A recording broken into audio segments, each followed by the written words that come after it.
Madame, Messieurs, bonjour et bienvenue au 11h30. Le candidat à la présidentielle de 2023, Adolphe Muzito, a lancé officiellement sa campagne le mercredi 22 novembre 2023. Candidat numéro 24, l'ancien Premier ministre a débuté sa campagne par la présentation de son projet de société pour la RDC devant les cadres et militants de son parti Nouvel Élan. Ce programme décennal est chiffré à 300 milliards de dollars américains. Suivez.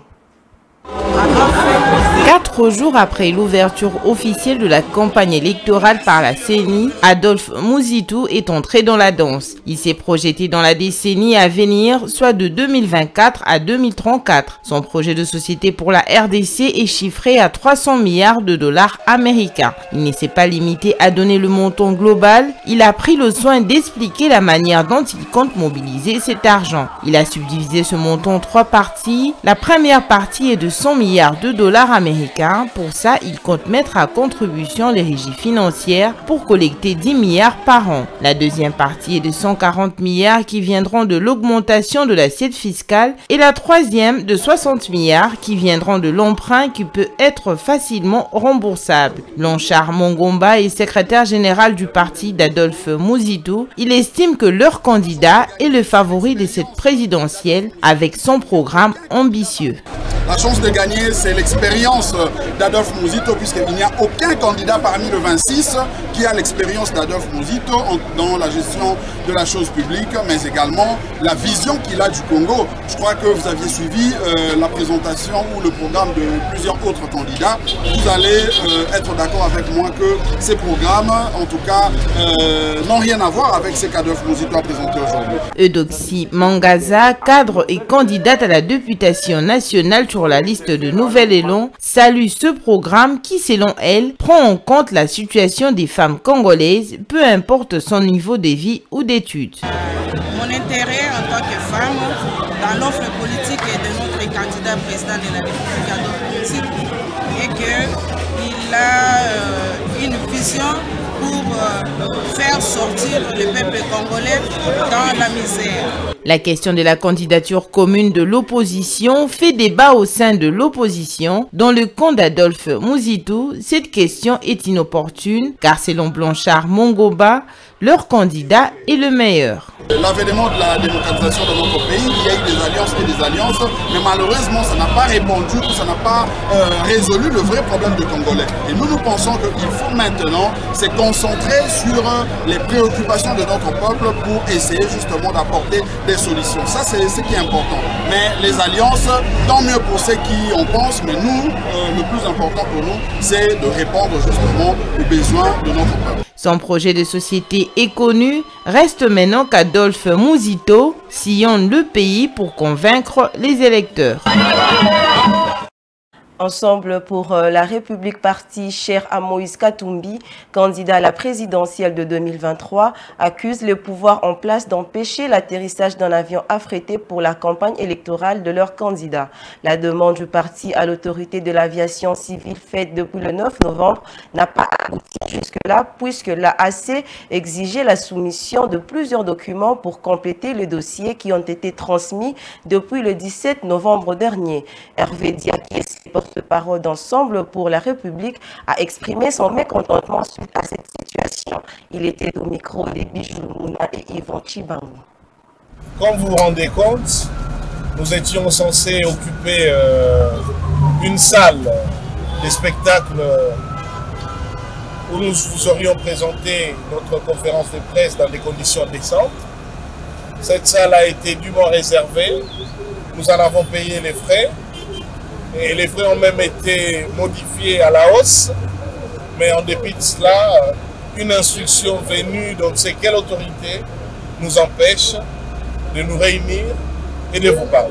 Depuis plusieurs jours, notre parti, Ensemble pour la République, a affrété un avion qui traîne encore en Afrique du Sud et qui aurait dû compléter la flotte aérienne de la campagne de notre candidat Moïse Katumbi Tchapa.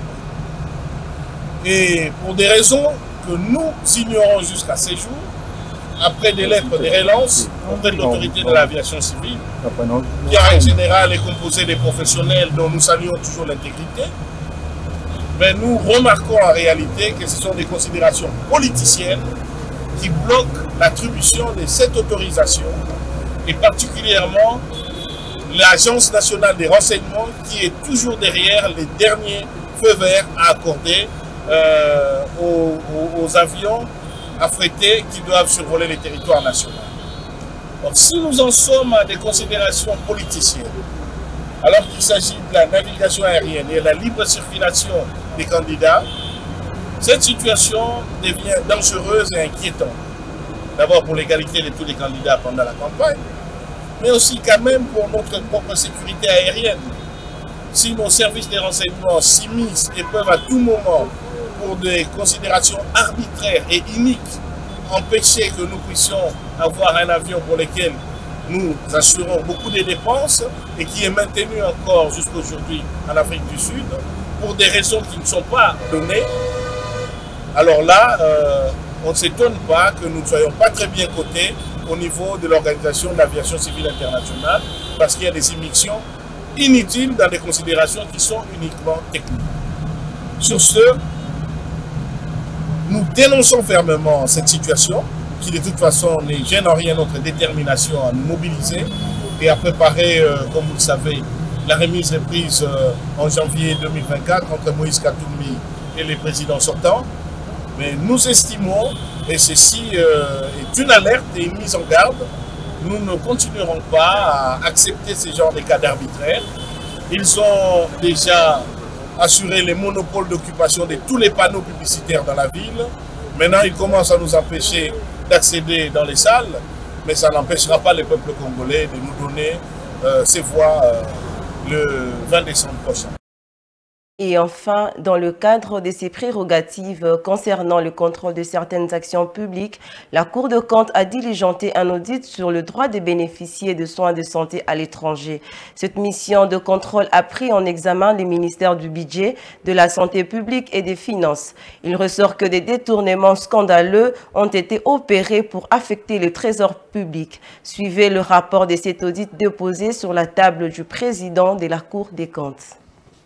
Suivant mon ordre de mission, numéro CAB, PPCC, barre CC, barre TKG, barre 096, barre 2023, du 12 mai 2023.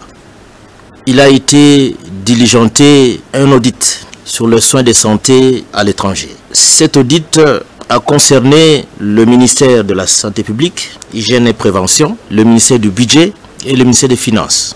Le rapport produit à cet effet sera disponible sur le site de la Cour des comptes dès le lundi prochain. Le constat le plus important à relever ici est que sur un total de 873 personnes ayant bénéficié de l'intervention de l'État en rapport avec les soins de santé à l'étranger, 366 personnes demeurent assez non retracées au niveau de la DGM comme ayant effectivement quitté le pays pour des raisons de soins de santé, soit 41,92%. Les fonds, le 41% représente un montant 10 524 154 552 francs congolais. La Cour des comptes considère que toutes ces personnes tombent sous le coup de l'infraction de détournement des deniers publics, fait prévu et puni par l'article 145 du Code pénal livre 2.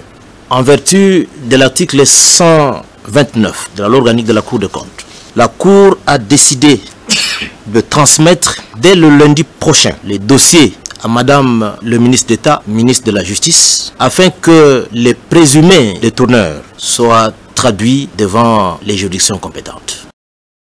C'est la fin de ce bulletin de formation. Merci de l'avoir suivi et bonne suite de programmes sur Mandiko Télévision.